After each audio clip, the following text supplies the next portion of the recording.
প্রশ্ন করেছেন জুমার সালাতের আযান কয়টি হবে? শুকরান ভাই। প্রশ্ন, জুমার দিন আজান কয়টা দেব, একটা না দুইটা? সহিহুল বুখারী কিতাবুল জুমআ হাদিস নাম্বার 915 এবং 16। যারা দুই আজান দেয় তারাও এই হাদিসকে কেউ অস্বীকার করে না। আল্লাহ নবীর জামানাতে একটা আজান ছিল। কয়টা? আর জোরে বলেন চাচা।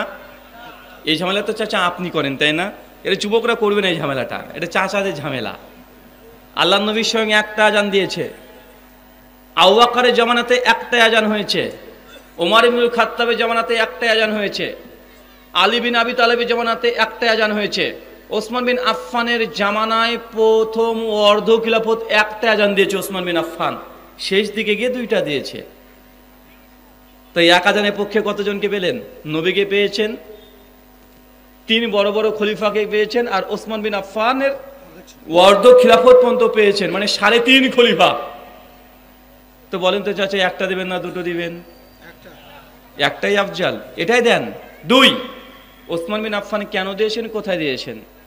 কারণ তিনি যখন আজান দিচ্ছিলেন সুন্নাতি এক আজান, প্রথম আজান দিচ্ছিলেন, সেই সময়তে মসজিদ থেকে মসজিদের বাইরে আওয়াজ যাচ্ছিল না। আর সাহাবীরা সেই সময় জাওরা নামক জায়গাতে তারা ব্যবসা করতেন।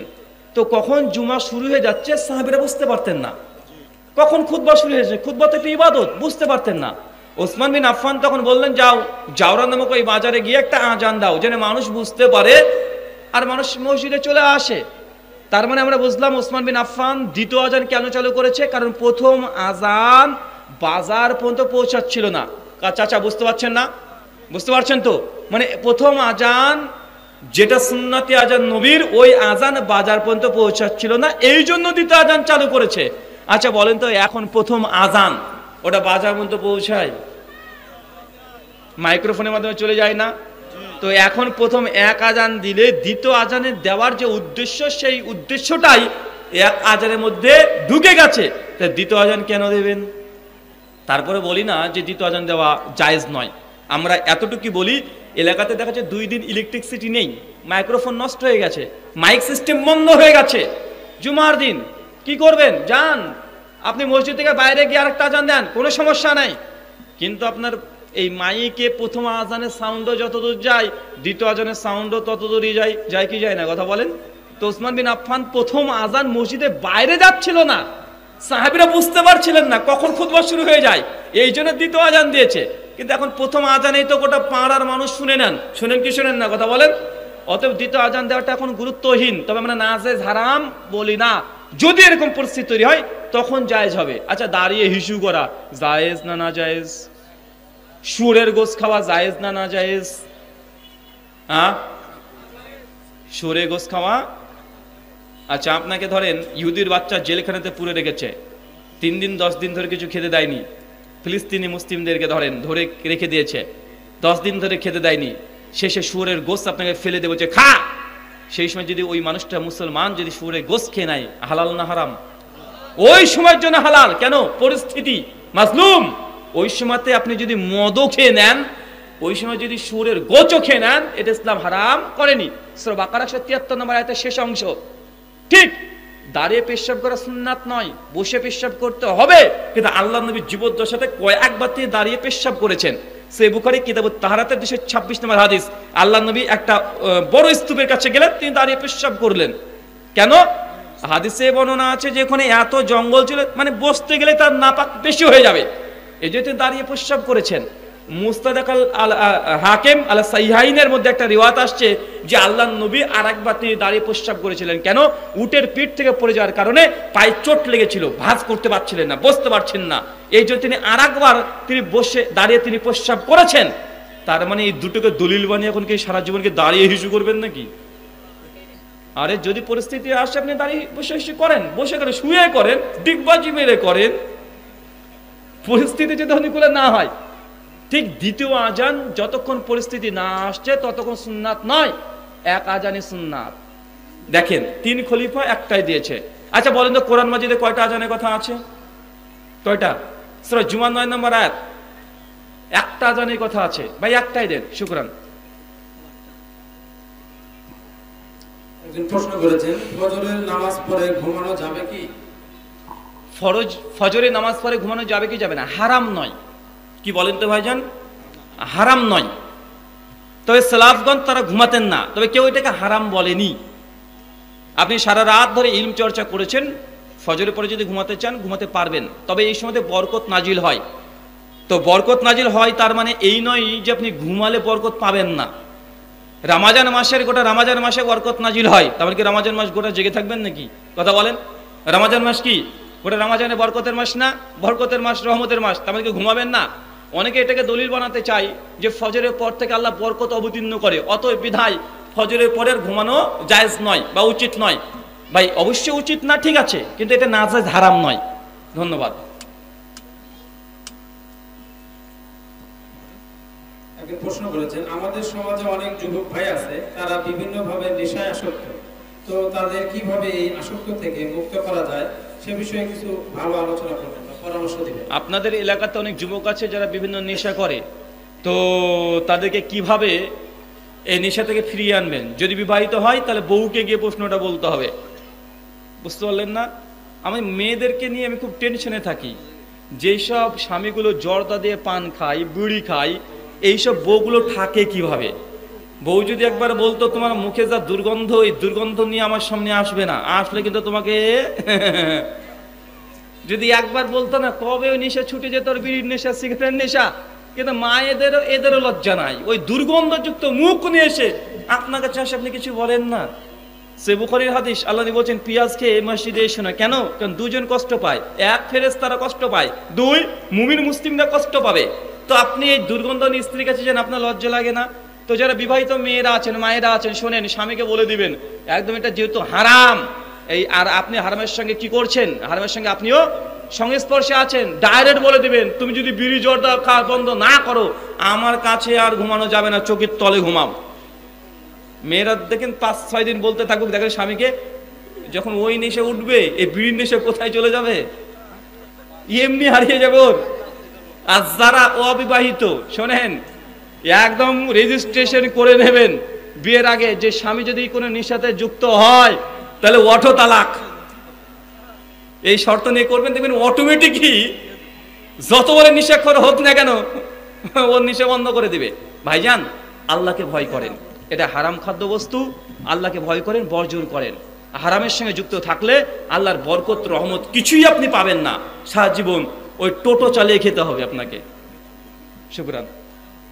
একজন প্রশ্ন করেছে যে জামে মসজিদে ফরজ সালাতের পর সম্মিলিতভাবে মুনাজাত করা হয়, এটা করা কি ঠিক? বুঝিয়ে বলবেন। নামাজের পরে সম্মিলিত মুনাজাত করা হয়, এটা কি জায়েজ না না জায়েজ, এটা সুন্নাত না বেদাত? ভাইজান, আমাদের চাচারা খুব রেগে যায় আমাদের উপরে, বলে নতুন নতুন ডিজিটাল হুজুর এসেছে, ছোট ছোট ছোকরারা এরা এসে দুয়ায় তুলে দিল গো। মানে চাচাদের দুঃখ এটা। আমার ইয়াং ছেলেরা আলহামদুলিল্লাহ এ পর্যন্ত না, এদেরকে বলতে মেনে না, কিন্তু চাচারদের কষ্ট আলাদা। এদের নতুন নতুন সব ইয়াং হুজুররা আসছে, ডিজিটাল হুজুর, আর এরা দুয়ায় তুলে দিল। মানে দুঃখ চাচার এটা। চাচা, দোয়া তুলিনি বাপ, আমরা বলি না যে দোয়া করবেন না। ফরজ নামাজের পরে 38টা দোয়া আছে। কয়টা? 38টা। ওটা একা একা বসে বসে করতে হয়। চাচার মাথাতে একটা করোনা ভাইরাস ঢুকে আছে। কি ভাইরাস? ওটা করোনা ভাইরাস। ওটা কি বলে চাচাকে? বলে দোয়া করলাম, হাত তুললাম না, কেমন দোয়া রে এটা? আর দোয়া করলে তো হাত তুলতে হবে, হাত না তুললে আবার দোয়া হয় নাকি? ভাই সমাজে প্রচলিত আছে না নাই যে দোয়া করবো হাত তুলবো না? চাচা, দোয়া মানে হাত তোলা নয়। বুঝতে পারছেন কি? দোয়া মানে কি? হাত তোলা নয়। দোয়া করার 3টে পদ্ধতি আছে। কয়টা? 3টা। এক, কিছু কিছু দোয়া আছে আপনি একা নিজে শুধু জিহ্বা নড়িয়ে নড়িয়ে পড়বেন, দোয়া হয়ে যাবে, হাত তোলা দরকার নেই, ইমামকে ডাকারও প্রয়োজন নেই। উদাহরণ, মসজিদে ঢোকার দোয়া আছে না নাই? কেউ হাত তোলেন, ইমামকে ডাকেন। মসজিদ থেকে বের হওয়ার দোয়া আছে না নাই? হাত তোলেন, ইমামকে ডাকেন। বাথরুম ঘরে ঢোকার দোয়া আছে না নাই? আচ্ছা, আপনারা কেউ হাত তোলেন সেই সময়? কেন চাচা? আপনি যে মনে করেন দোয়া মানেই হাত তুলতে হবে, হাত না তুললে দোয়া হয় না, তো বাথরুম ঘরে ঢোকার সময় একটু হাত তুলে দোয়া করে দেবেন। আচ্ছা, বাথরুম ঘর থেকে বের হওয়ার দোয়া আছে না নাই? হাত তোলেন। পোশাক পরার দোয়া আছে না নাই? হাত তোলেন। জুতো পরার দোয়া আছে না নাই? হাত তুলেন। আয়নাতে মুখ দেখার দোয়া আছে না নাই? হাত তুলেন। বাড়ি থেকে বের হওয়ার দোয়া আছে না নাই, হাত তুলেন। গাড়িতে ওঠার দোয়া আছে না নাই, হাত তুলেন। বাজারে প্রবেশের দোয়া আছে না নাই, হাত তুলেন। কয়েকশো জায়গায় আপনিও চাচা দোয়া করেন, আপনিও হাত তুলেন না, তো আপনার মাথায় কে ঢুকেছে এটা দোয়া মানেই হাত তুলতে হবে? আচ্ছা, যখন রাত্রিবেলাতে যান স্ত্রীর কাছে, সেই সময়তে দোয়া আছে না নাই? কে কে হাত তুলেন? হ্যাঁ, এক কাজ করবেন, যে হুজুর বেশি দোয়া নিয়ে বাড়াবাড়ি করছে না, রাত্রি 12টার পরে হুজুরকে ঠান্ডা মানে ডেকে নেন, হুজুর তাড়াতাড়ি বাড়ির পেছনে আসেন। কেন? 12টা বেজে গেছে, হুজুর আপনি দোয়া করে দিবেন, আমরা স্বামী স্ত্রী ভেতর থেকে আমিন আমিন বলবো, তারপরে ব্রাজিল আর্জেন্টিনা। দেখবেন হুজুর আর দোয়া যে হাত তোলাই লাগবে ফতোয়া দেবে না। আরে ভাই, দোয়া মানে হাত তোলা না রে ভাই। নামাজ শেষে দোয়া আছে, তবে হাত তোলার কথা নাই। হাত তোলার কথা কোথায় আছে? ওই যে যখন আপনি দোয়ায় কুনুতে নাজেলা পড়বেন, সেই সময় দুই হাত তুলে দোয়া করেন, সমস্যা নাই। ইস্তিসকা সালাতের পরে দুই হাত তুলে দোয়া করেন, সমস্যা নাই। আপনি কবর জিয়ারত করতে গিয়েছেন, একা একা দুই হাত তুলে দোয়া করেন, কোনো সমস্যা নেই। হজ উমরা করতে গিয়েছেন, সাফা পাহাড়ের দিকে তাকিয়ে, কাবা শরীফের দিকে তাকিয়ে তাকিয়ে যত ইচ্ছা দোয়া করেন, এগুলো সব জায়েজ। 38টা জায়গা আছে যেখানে দুই হাত তুলে দোয়া করা যায়, কিন্তু চাচা ফরজ নামাজে পড়ে নাই। তো বাচ্চা করলে কি ক্ষতি গো? আমি আল্লাহ হাতই তো তুলেছি, পা তো আর তুলিনি। মানে চাচার শেষ কথা হচ্ছে এটা। আরে বাবু, আরে হাতই তো তুলেছে আল্লাহ কাছে, পা তো আর তুলিনি। চাচা এই যুক্তি যদি বলে কেউ পায়খানা করে ঢোকার সময় হাতই তুলবো, পা তো আর তুলবো না, আপনি কি বলবেন জায়েজ? বলবেন না। কেন বলবেন না? বলে কেমন দেখে কথা। চাচা দোয়াই তো না চাচা। আল্লাহ নবী এই জন্য বলেছেন, মানে আমিলা আমালা লাইসা লাহি আমরুনা ফাহুয়া রাদ। কোন ব্যক্তি এমন কোন আমল করলো যে আমল নবীর আদেশ নেই, সেটা বাতিল। সেটা যতই ভালো তবুও বাতিল। আপনার ভালো লাগে যে বেদাতীদের কিয়াম করতে, ওদের ভালো লাগে, লাগে কি লাগে না? কত সুন্দর লাগে, ইয়া নবী সালাম আলাইকা, জিলাপি নিয়ে চলে আসে, ভালো লাগে না ভাইজান? তো ভালো লাগলে কি শরীয়ত হয়ে যাবে সেটা? না। জি জি। প্রশ্ন করেছেন, 4 রাকাত বিশিষ্ট সালাতে আমি 2 রাকাত পেয়েছি, ইমাম সালাম ফেরার পর আমি বাকি 2 রাকাত পড়তেছি, আমার সাথে অন্য কেউ জামাতে শামিল হতে পারবে কি? ওকে, জামাত চলছে, ইমাম সাহেব 2 রাকাত আমি ফেল করেছি, আমি গিয়ে দাঁড়িয়ে পড়লাম ইমামের পেছনে, নামাজ পড়লাম, ইমাম সাহেব সালাম ফিটে উড়ে চলে যাচ্ছে উঠে, আমি বাকি 2 রাকাত রানিং হয়ে গেল আমার। এই সময়তে এই ভাইবার নামাজই পাইনি, 1 রাকাতও পাইনি ইমামের। এই এখন আমার সঙ্গে কি জামাতে শরীক হতে পারবে? জি পারবে। এও আমার সঙ্গে জামাতে তখন শরীক হয়ে যেতে পারবে। আল্লাহ নবী আলাইহিস সালাম দেখছেন যে একজন মুসল্লি একা একা সালাত আদায় করছেন, আল্লাহ নবী তখন বললেন, একে কে সাদাকা দিবে? একজন সাহাবী বলছে, ইয়া রাসূলুল্লাহ আমি দেব। নবী বললেন, তার সঙ্গে জামাতে দাঁড়িয়ে যাও। তিনি দাঁড়িয়ে গেলেন, নামাজ পড়লেন, মানে জামাতের সব সে পেয়ে গেল। জামাতের যে হুকুম, এটা তার উপর আমল হয়ে গেল, তাই করতে পারবে। শুকরান। মসজিদে দ্বিতীয় জামাত করা যাবে কি? মসজিদে দ্বিতীয় জামাত করতে পারবেন কি পারবেন না, যে দলিল দিলাম এটাই দলিল জামাত, দ্বিতীয় জামাত হওয়ার জন্য।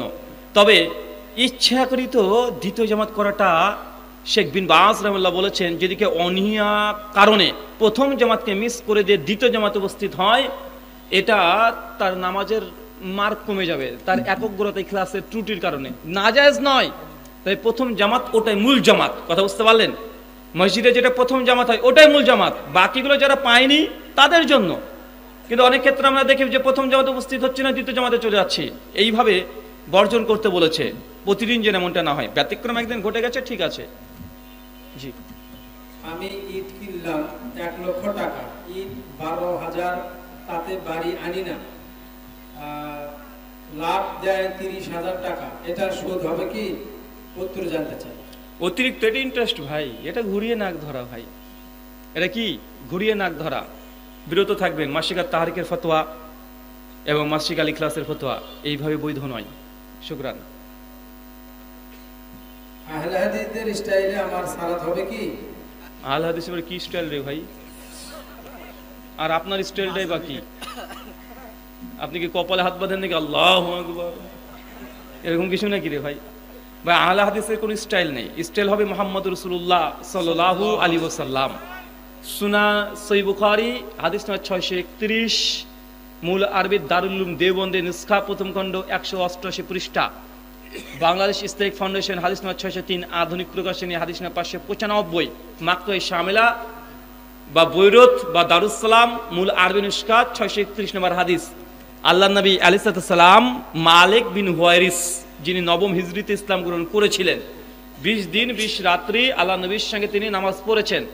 তখন মালিক বিন হুয়াইরিসের বাড়ির দিকে একটু মন টানলো। আল্লাহ নবী বলছেন, কি ব্যাপার মালিক বিন হুয়াইরিস, বাড়িতে যেতে ইচ্ছে হয়? জি রাসূলুল্লাহ, বাড়ি যেতে মন চায়।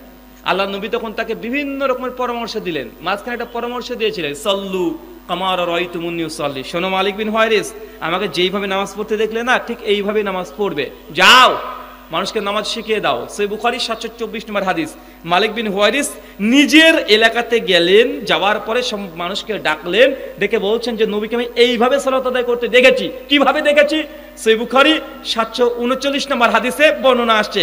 মালিক বিন হুয়াইরিস তিনি যখন বলছেন আল্লাহর নবীকে আমি দেখেছি, তিনি যখন তাকবীর দিতেন তখন কাঁধ পর্যন্ত তিনি হাত তুলতেন, তারপর তিনি সূরাতুল ফাতিহা পড়তেন, তারপরে তিনি রুকুতে যাওয়ার সময়, রুকু থেকে ওঠার সময় রফুল ইয়াদাইন করতেন, তবে 2 রাকাতের মাঝখানে করতেন না।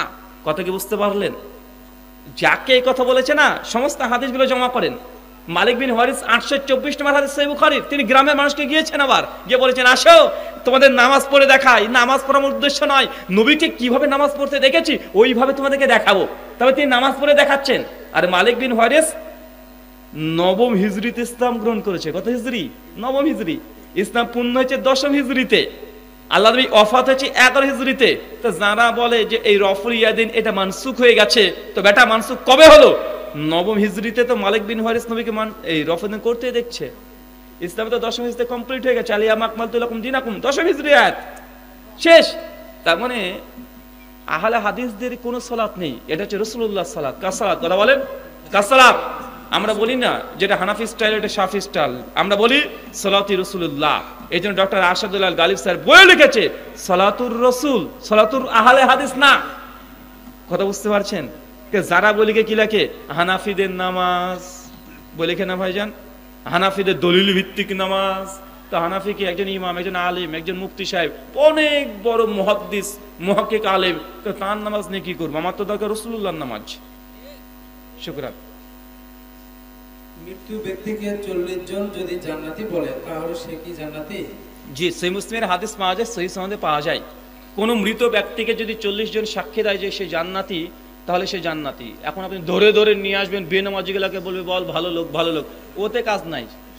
এটা দুনিয়ার আদালত পেয়েছেন নাকি যে ডুপ্লিকেট সাক্ষী নিয়ে চলে যাবেন, আর যে জজ আছে ও মাতাল, যে উকিল আছে সেও মাতাল, আর ডুপ্লিকেট আপনি সাক্ষী নিয়ে গিয়ে সাক্ষী দিয়ে দিলেন। কোনটা সাক্ষী গ্রহণযোগ্য, কোনটা অগ্রহণযোগ্য ফেরেশতারা আছে না নাই? কথা বলেন। অটোমেটিক যাদের অন্তর থেকে বলছে এই লোকটা আসলে আলহামদুলিল্লাহ, লোকটা ভালো মানুষ ছিল, যে এক লোকটা মাঝাবি হলো, ভালো লোক ছিল, এরকম মানুষ যদি হৃদয় থেকে বেরিয়ে যায়, এই যে মানুষ বাংলাদেশে দেখবেন কুষ্টিয়া জেলার খন্দকার আব্দুল্লাহ জাহাঙ্গীর রাহিমাহুল্লাহ, তিনি যখন মৃত্যুবরণ হয়, এমন কোন মুসলমান নাই যে তার জন্য দোয়া করেনি। অন্তর থেকে এমনি বলেছে, ভাড়াটে ওই সাক্ষী দরকার নেই রে বাবা। এখন আপনি ভাবছেন যে একদম ইমাম সাহেব বলছে যে তোর বাপের ব্যাপারে ভালো সাক্ষী নিবি, একদম গোরস্থানে দাঁড়িয়ে আছে, ভাই একটু বলেন, ভাই ক্ষমা করে দেন, একটু বলে দেন যে আব্বা ভালো আমার আব্বা। বাট ওইভাবে জোর করে বললে হবে নাকি রে? নেন। মুভি দেখার মতো কি গল্প উপন্যাস পড়লে পাপ হয়? মুভি দেখার মতো কি গল্প উপন্যাস পড়লে পাপ হয়? মুভি দেখাটা বেশি বড় গুনাহ। কেন? ওটা ভিডিও আপনি দেখছেন, ওর মধ্যে অনেক অশ্লীলতা আসতে পারে। উপন্যাস যদি অবৈধ উপন্যাস হয়, যে নাস্তিকতার দিকে ধাবিত করে, দুনিয়াবি দিকে দুনিয়া দিকে আপনাকে ধাবিত করে, অবশ্যই সেটা গুনাহের কাবিরা হতে পারে। ইসলামিক যদি উপন্যাস হয়, তাতে যদি আকীদা মানহাজের জন্য কোনো ত্রুটি না থাকে, সেক্ষেত্রে আপনি উপন্যাস পড়তে পারেন, যেগুলো মোরালিটি লাস্টে নৈতিক একটা শিক্ষা দিয়েছে, ইসলামিক একটা শিক্ষা দিয়েছে, সেক্ষেত্রে পড়তে পারেন। কেন মাদ্রাসাতে আছে না ভাইজান আরবি সাহিত্য আছে না, ওখানে অনেকগুলো গল্প আছে, লাস্টে মোরালিটি নৈতিক কি শিক্ষা হবে সেটাকে সাজেশন করা হয়। তো এরকম যদি উপন্যাস হয়, গল্প হয় ছোট ছোট, তাহলে আপনি পড়তে পারেন। জি, নবীদের কাহিনী আলহামদুলিল্লাহ তো কোরআনেই আছে ভাই। জি, মাওলানা জালালউদ্দিন রুমির রচনা অনুযায়ী তার আকীদা সম্পর্কে জানতে চাই। সুফি দূরে থাকতে হবে, মারাত্মক পর্যায়ের সুফি জালালউদ্দিন রুমি, এমন এমন তার কথা আছে অবাক হয়ে যাবেন। এ বিষয়ে পরে অচিরেই সম্ভব ডক্টর প্রফেসর আওয়াকা জাকারিয়া হাফেজাল্লাহ একটা নতুন রিসেন্ট বইও বের করছে, তার ওপরেই প্রায় 400 পৃষ্ঠার বই মার্কেটে পেয়ে যাবেন। কারণ এই সুফি আকীদাগুলো আপনারা অনেকেই জানেন না। বাংলাদেশে একটা বই আছে কাসাসুল আম্বিয়া, বইটা পড়বেন বুঝে নেবেন। একটা বই আছে সুফিদের, সেই বইটার নাম কাশফুল মাহজুব, সুফিবাদের উপরে প্রথম লেখা বই। এমনকি আব্দুল কাদের জিলানী রহিমুল্লাহর আগেকার বই, কথা বুঝতে পারছেন, তারও আগেকার বই, প্রথম মানে বই লেখা হয় ওই কাশফুল মাহজুব। এই বইগুলো পড়লে বুঝতে পারবেন যে তাদের ভিতরে কত নিকৃষ্ট নিকৃষ্ট কথা লেখা থাকে, মানে আল্লাহকে আর মাখলুককে তারা গুলিয়ে ফেলে। ধন্যবাদ। তাফসীর ইবনে কাসিরের সকল কথা কি সহিহ বুখারীর মতো গ্রহণযোগ্য? তাফসীর ইবনে কাসিরের সমস্ত কথা কি সহিহ বুখারীর মতো গ্রহণযোগ্য? জি না। তাফসীর ইবনে কাসিরের মধ্যে যঈফ হাদিসও আছে, জাল হাদিসও আছে। এমনকি ইমাম ইবনে কাসির নিয়ে আসার পরে বলেও তিনি মাঝে মধ্যে দেন যে হাদিসটার মধ্যে মুরসাল, এই হাদিসটার মধ্যে ইনকেতা আছে, এই হাদিসটা যায়ীফ, এই হাদিস লা আসলা লাহু, কোনো কিছু আমি পাইনি, সনদ পাইনি। এই জন্য আমাদের উস্তাজ তিনি তাফসীর ইবনে কাসিরের তাহকিক করেছেন, পাকিস্তান উর্দুতে ছাপিয়েছে, দারুস সালাম থেকে ছাপানো হয়েছে তাহকিক ইবনে কাসির। এমন কখন আরবিতে ইবনে কাসিরের তাহকিক পাওয়া যায়। তাই তাফসীর ইবনে কাসির গোটাটাই যে বিশুদ্ধ এমনটা নয়। ইমাম ইবনে কাসিরের আল বিদায়া ওয়ান নিহায়া এর মধ্যে অনেক জাল জয়ীব কথা লেখা আছে। তার জন্য ইবনে আল বিদায়া নিহায়ার তাহকিক নুসখাগুলো নেন, আলহামদুলিল্লাহ এখন তাহকিক নুসখা সব চলে আসছে। শেখ আলবানী রাহিমাহুল্লাহ তিনি এই মাঠটাকে তিনি প্রশস্ত করে দিয়েছেন, তাহকিকি মাঠ। ধন্যবাদ। মুসলমানি প্রথা কিভাবে আসলো, তার সেটা কোন ঘটনাকে কেন্দ্র করে? মুসলমানি প্রথা কিভাবে আসলো মানে মুসলমানি ভাষায় আপনার ওই যে কেটে দেওয়া, এটা নবী ইব্রাহিম আলাইহিস সালাম থেকে আসছে, তার সুন্নাত। সহিহ বুখারী মুসলিমের হাদিস। আমাদের আয়েশা তিনি বলেছেন প্রত্যেক নবী রাসূলের 5খানা সুন্নাত ছিল, কমন সুন্নাত, ফিতরাত ছিল। ইবনে আব্বাস থেকে আসছে 10খানা কমন ফিতরাত ছিল, তার মধ্যে একটা খতনা দেয়া। আর নবী ইব্রাহিম আলাইহিস সালামকে আল্লাহ সুবহানাহু ওয়া তাআলা প্রথম আদেশ করেন খতনা দেওয়ার কথা। যখন তার 80 বছর বয়স হয়ে গেল, তার সন্তান হচ্ছিল না, বারবার আল্লাহকে দোয়া করলেন, আল্লাহ তখন ইসমাইল আলাইহিস সালামকে দিলেন। সেই সময়তে আল্লাহ সুবহানাহু ওয়া তাআলা খতনা করার কথা বললেন, এবং সেই সময়তেই নবী ইব্রাহিমকে আল্লাহ আদেশ করে যে তুমিও খতনা করো, তোমার পরিবারের সবাইকে খতনা করাও। এটা বিভিন্ন হাদিসে পাওয়া যায়, একথা বাইবেলের মধ্যে আছে। Book of Genesis, old testament, chapter 17, verse number 19 থেকে 22, যখন নবী ইব্রাহিম আলাইহিস সালামকে বললেন ঈশ্বর যে তোমার সঙ্গে একটা চুক্তি করা হবে, যারা খতনা করবে তারা ঈশ্বরের সঙ্গে সম্পর্ক যুক্ত, আর যাদের মানে খতনা করা থাকবে না, ঈশ্বরের রাজ্য থেকে তারা বিচ্ছিন্ন হয়ে যাবে। এটা নবী ইব্রাহিম থেকে আল্লাহ সুবহানাহু ওয়া তাআলা এই বিধানটা দিয়ে দিয়েছেন। আমাদের এটা তাওয়াতুর পর্যায়ে আসছে। শুকরান। যাবে, সমস্যা নেই। একজন অমুসলিম টাকা দিয়েছে, নেওয়া যাবে কিনা তাই বলছে, যাবে। জুমার সালাতের সময় অনেকেই যদি হালাল ইনকাম হয়। জুমার সালাতের সময় অনেকেই জায়নামাজ নিয়ে আসে, প্রশ্ন হলো জায়নামাজ মসজিদে নিয়ে আসা যাবে কি? জুমার দিন মসজিদে অনেকে জায়নামাজ নিয়ে আসে, কেন ভাই? কোন রাগ, হিংসা, বেশি নেকি হবে, বরকত পাবেন এরকম নিশায়? এরকম নিশায় থাকলে নিয়ে আসবেন না। আর যদি না মনে হয় যে না যেখানে আপনি সালাত আদায় করবেন ওই জায়গাটা অপবিত্র মনে হয়, বা মনে হয় যে না এখানে আপনার মাথাতে একটু লাগে, কপালে লাগে, যদি কোনো ওজোর থাকে তাহলে বৈধ, সমস্যা নেই। কিন্তু আপনার কোনো ওজোর নাই, কিন্তু আপনি ভাবছেন যে আমার জায়নামাজে আমি সিজদা দেব, আর কোনো জায়গায় সিজদা দেব না, নেকি আমার জায়নামাজে নিয়ে যাব, এটা হচ্ছে পাগলামি। এটা কি? এটা পাগলামি। জি। আর একটি প্রশ্ন রয়েছে, মসজিদের মিহরাবের ভিতরে কি সালাত আদায় করা যাবে? মসজিদের মিহরাবের ভিতরে কি সালাত আদায় করা যাবে? যাবে, কোনো সমস্যা নাই। আর এই ভাই মিহরাব তো ছিলই না, মিহরাব এসেছে ওমর ইবনু আব্দুল আজিজ রাহিমাহুল্লাহ 101 হিজরিতে তার খেলাফতের কালে। কেন? কারণ মানুষ যখন মসজিদ সেই সময় নির্মাণ করতো তখন কোনটা কিবলা তারা বুঝতে পারতো না, এই জন্য কিবলা চিহ্নিত করার কারণে শুধুমাত্র মিহরাবটাকে দেওয়া হয়েছে, তাছাড়া কোনো উদ্দেশ্যও নেই। কথা কি বুঝতে পারলেন? নবীর যুগে মিহরাব ছিল না, এটা 4 খলিফার যুগে ছিল না। ওমর ইবনু আব্দুল আজিজ 101 হিজরিতে এটা নিয়ে আসছেন প্রথম। তারা কোন দিকে যে পশ্চিম কিবলা দিক তারা বুঝতে পারতেন না। শুকরান।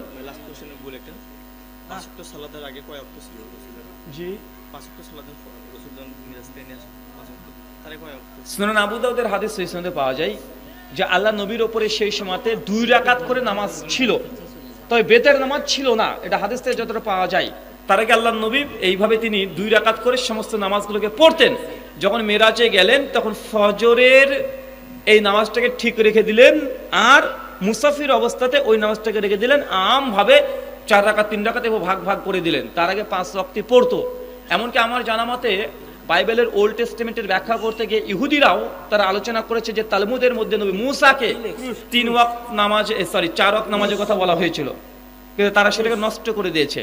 ঈসা আলাইহিস সালামের উপরে 3 ওয়াক্ত নামাজের কথা খ্রিস্টানরা স্বীকার করে, তাদের বিভিন্ন বাইবেলের ব্যাখ্যা কমেন্টের মধ্যে তারা স্বীকার করেছে যে ঈসা নবী 3 বার তিনি প্রার্থনা করতেন, আর মুসলমানকে দেওয়া হচ্ছে 5 ওয়াক্ত সালাত। ধন্যবাদ। কেউ যদি দান করতে চান, আপনারা মেহমানের হাতে দান করতে পারেন। আরেকজন ব্যক্তি কেবিসি ভাটা থেকে 1000 টাকা দান করেছে আকবরগড়িয়া, ভুট্টা আকবরগড়িয়া 500 টাকা দান করেছেন, নয়ন মিয়া আকবরগড়িয়া 200 টাকা দান করেছেন। তো ইমাম মাহাদি ক্রুশ কেন ভাঙবেন? ইমাম মাহাদি ক্রুশ কেন ভাঙবেন? সর্বশেষ প্রশ্ন, আর প্রশ্ন করেন না, ঠিক আছে। ইমাম মাহাদি আলাইহিস সালাম তিনি ক্রুশ কেন ভাঙবেন? ক্রুশ হচ্ছে খ্রিস্ট ধর্মের প্রতীক। কি কথা বলেন? কি খ্রিস্ট ধর্মের প্রতীক? এই ক্রুশ তথা এই ক্রুশকে তারা পবিত্র মনে করে এবং ধর্মীয় একটা সিম্বল। এটা তারা উদ্দেশ্য যে ঈসা আলাইহিস সালাম এসে খ্রিস্টানদের পুরো ধর্ম বিশ্বাসকে, যে ত্রিত্ববাদ, father son and holy ghost, এই যে কনসেপ্ট, এই কনসেপ্টকে ধ্বংস করে দিবেন। কথা বুঝতে পারলেন? ক্রুশ ভাঙবেন তাদের সিম্বল, পাশাপাশি এটা বোঝানো হচ্ছে তাদের যেই ত্রিত্ববাদের ঈশ্বরিক কনসেপ্ট, এটাকে ধ্বংস করে দিবেন। শুকরান। সুদকে কেন হারাম করা হয়েছে? ক্যাপিটালিজম সম্পর্কে ধারণা আছে? ক্যাপিটালিজম মানে কি? পুঁজিবাদী অর্থনীতি মানে কি? যতক্ষণ পর্যন্ত পুঁজিবাদী অর্থনীতি কি এটা না বুঝছেন ইসলামী, তখন অর্থনীতি বুঝতে পারবেন না। পুঁজিবাদী অর্থনীতি কি? আপনি আজকে 1 লক্ষ টাকা ইনকাম করেছেন, টাকার মালিক আপনি, এই টাকাতে অন্য কোনো মানুষের হক নাই। এটা হচ্ছে পুঁজিবাদী অর্থনীতি। এই করে পৃথিবীর মোট যত সম্পত্তি, তার মধ্যে সমস্ত সম্পত্তির মালিক পশ্চিমা বিশ্বের হয়ে গেছে। কেন? কারণ এই টাকা উপার্জন করে তার যে কুক্ষিগত করে গেছে, এই টাকার উপরে কারো অধিকার নেই। কেন? নিজে ইনকাম করেছে। ইসলামী অর্থনীতি কি? ইসলাম হচ্ছে আপনি একটা মানুষ যত পারেন টাকা ইনকাম করেন, কোনো নাজায়েজ হারাম না, তবে যখন টাকা ইনকাম করছেন এই টাকার উপরে গরিব মিসকিন মানুষের কি আছে? কথা বলেন, কি আছে? হক আছে। আপনার ট্যাক্স দিতে হবে। তার মানে একজন ধনী ব্যক্তি যত বেশি ধনী হবে, সেই এলাকার গরিব মানুষ তত বেশি ধনী হবে। হবে কি হবে না? হবে কি হবে না? অটোমেটিক হবে। এটা হচ্ছে ইসলামী অর্থনীতি। মানে আপনি যত বেশি বড় লোক হবেন, আপনার জাকাতের টাকা তত বাড়বে, তত বেশি গরিবই এটা দূর হবে। হবে কি হবে না? আর ক্যাপিটালিজমের মধ্যে সুদযুক্ত অর্থনীতি কেন হারাম? এটা যদি অর্থনীতির বিশ্লেষণ আমরা করি আপনি বুঝতে পারবেন। শোনেন, এলাকাতে একটা ব্যাংক আছে, 1 লক্ষ এই ব্যাংকের মানুষ টাকা পয়সা রাখে। 1 লক্ষ মানুষের টাকা তুলে যে কোটিপতি তাকে লোন দিচ্ছে, দেয় কি দেয় না? কথা বলেন। তাহলে গরিব মানুষের সমস্ত টাকাগুলোকে একজোট করে সে লোন নিয়ে বড় লোকরা বড় লোক আরো উন্নতি থেকে উন্নততর হয়ে যাচ্ছে। কিন্তু একটা গরিব মানুষকে কোনো সিকিউরিটি ছাড়া তাকে লোন দেবে? কথা বলেন। এই ক্যাপিটালিজমের মূল সমস্যা এখানেই। ক্যাপিটালিজম, পুঁজিবাদী অর্থনীতির সমস্যা এখানে যে একজন মানুষ যে ধনী সে দিন দিন ধনী হয়ে যাবে, আর যে গরিব দিন দিন গরিব হয়ে যাবে। ইসলামী ব্যাংক বাংলাদেশ, আমি তো বলতে পারবো না তাদের ফ্যাকাল্টি কি আছে। তাই বাংলাদেশ আর তাহারিক, আল ইখলাস, আল ইতিসাম 3টে পত্রিকার ফতোয়া পড়েছি, ওটাকে ইসলামিক ব্যাংক বলা যায় না, ওটা মডার্ন ব্যাংকের মতোই। তাই তাদের ফতোয়া অনুযায়ী বলতে পারি এটা অবৈধ, কিন্তু তবে আমার গবেষণা নেই। কেন? আমি বাংলাদেশি না। কথা কি বুঝতে পারলেন? আল্লাহ বলছেন কোরআন মাজিদে, ওমা তাকফু লাইসা লাকা বিহি মিন ইলম ইন্নাস সামাআ ওয়াল বাসারা ওয়াল ফুআদা কুল্লু উলাইকা কানা আনহু মাসউলা। যে বিষয়ে তোমার পরিপূর্ণ জ্ঞান নেই, এই বিষয়ে তুমি কথা বলিও না। নিঃসন্দেহে তোমার চক্ষু, কর্ণ, জিহ্বা, অন্তর কিয়ামতের মাঠে জিজ্ঞাসিত হবে। সূরা বনী ইসরাঈল আয়াত নাম্বার 34। ওমা আলাইনা ইল্লাল বালাগ। এই ভাই যে প্রশ্ন করেছিলেন, আমার একটা আলোচনা আছে ইসলামী অর্থনীতি বনাম পুঁজিবাদী অর্থনীতি, ঠিক আছে? এই আলোচনাটা শুনবেন, ইনশাআল্লাহ এখানে জবগুলো পেয়ে যাবেন। আমি সেখানে যৌক্তিক এবং আন্তর্জাতিক যতগুলো অর্থনীতি আছে সবগুলো নিয়ে কথা বলেছি। ওখান থেকে শুনে আপনি বুঝতে পারবেন যে কেন সুদ এটা গরিব মানুষের রক্তকে চুষে খেয়ে নেয় আর বড় লোককে আরো বেশি বেশি মানে অর্থনীতির দিক থেকে স্ট্যাবলিশ করে দেয়। বুঝতে পারবেন। ধন্যবাদ। জাযাকাল্লাহ খায়রান, বারাকাল্লাহু ফিকুম, সুবহানাকা আল্লাহুম্মা বিহামদিক, ওয়া আশহাদু আল্লা ইলাহা ইল্লা আনতা আস্তাগফিরুকা ওয়া আতুবু ইলাইক।